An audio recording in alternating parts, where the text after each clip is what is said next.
This is the story of how the western region of Nigeria descended into chaos in the 1960s, where political opponents were doused with petrol and set on fire. This violence became the justification for Nigeria's first military coup on January 15, 1966, ending our first republic forever.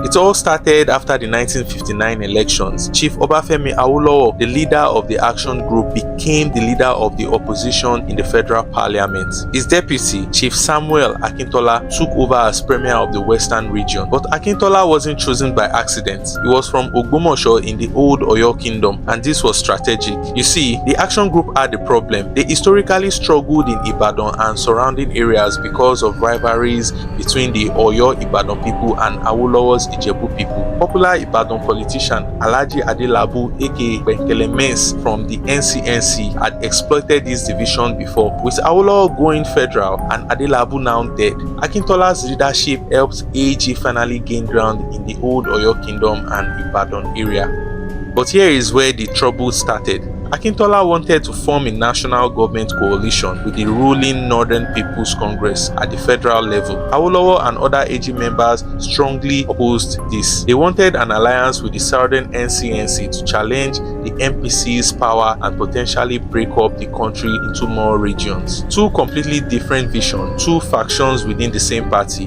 one led by Akintola, the other by Awolowo. The split was about to tear the action group apart.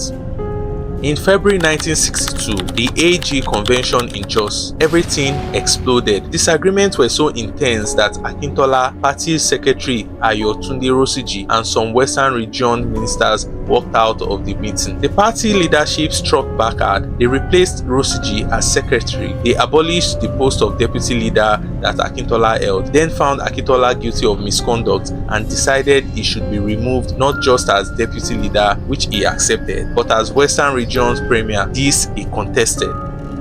The party leadership had the support of most AG members in the regional assembly. They petitioned Governor Obasa Adesoji Aderemi, the Oni of Ife, to remove Akintola from office, citing Section 3, subsection 10 of the regional constitution, which allowed removal if the premier no longer commanded majority support. The governor agreed. He appointed Alhaji Dauda Shoroye Adegbinro as the new premier. Akintola took the matter to court.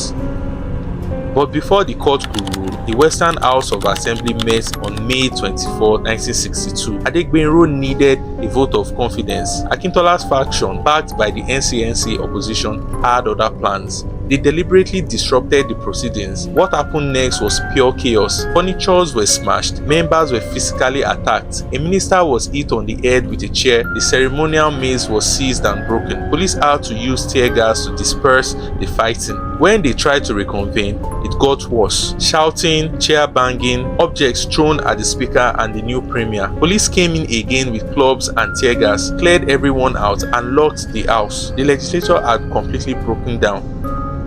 Prime Minister Tafawa Balewa had seen enough. On May 29, 1962, he declared a state of emergency in the western region. Even though Awolowo argued the violence was just in the assembly, the federal parliament passed the bill, giving power of detention, restriction and curfew. Governor Aderemi was removed. Dr. Moses Majekodunmi became sole administrator. He imposed restriction on key figures, Awolowo, Adegbinro and Akintola. But here is the interesting part. Restrictions on Akintola's faction and NCNC members were lifted quickly, while Awolowo's people remained restricted. A commission of inquiry led by George Coker was set up to investigate regional operations. The findings were devastating for Awolowo. Financial mismanagement, misappropriation of funds benefiting the AG. Awolowo and his factions were severely implicated. Akintola was cleared, but that wasn't all. During the emergency, they found something shocking: caches of arms and ammunition, allegedly imported by AG members to overthrow the federal government. Awolowo was charged with treasonable felony and conspiracy, along with Anthony Enaoro and others. Awolowo got jailed 10 years in prison. Enaoro got 15. The almighty action group was broken. The emergency ended December 31st, 1962. On January 1st, 1963, Akintola was back as premier. He formed the new party, United People's Party, with his AG loyalists, and made a coalition government with the NCNC. The original AG became the opposition. The UPP later became Nigerian National Democratic Party in 1964, aligning with the ruling MPC at the federal level. The stage was set for the crucial 1965 elections.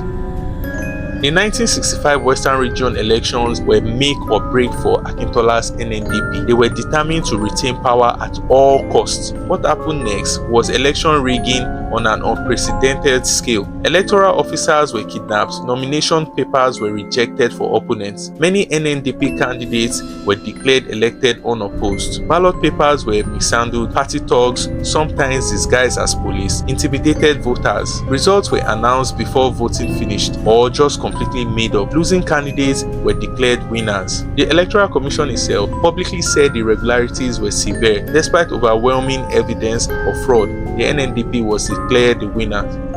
The public reaction was immediate and violent. Instead of going to court, people took matters into their own hands. Riots, looting, arson, and murder became rampant across the Western region. This was the height of Operation Wetie. Party thugs poured petrol on opponents and set them on fire. Houses burned, cocoa farms went up in flames. The human toll was horrifying. Reports from November 1965 documented deaths in Ekiti, Ijebu-Ode, Ondo, and the Western region at large. Travel became dangerous because of roaming thugs and gangsters. The police couldn't restore order, consumed by tension and destruction. The federal government failed to intervene effectively. The NNDP government imposed some curfews, but the violence continued. Daily casualties, daily destructions. The crisis triggered by the power struggle and rigged 1965 election had consumed the Western region. This was the final straw. The prolonged violence of Operation Wetie gave the military excuse they needed.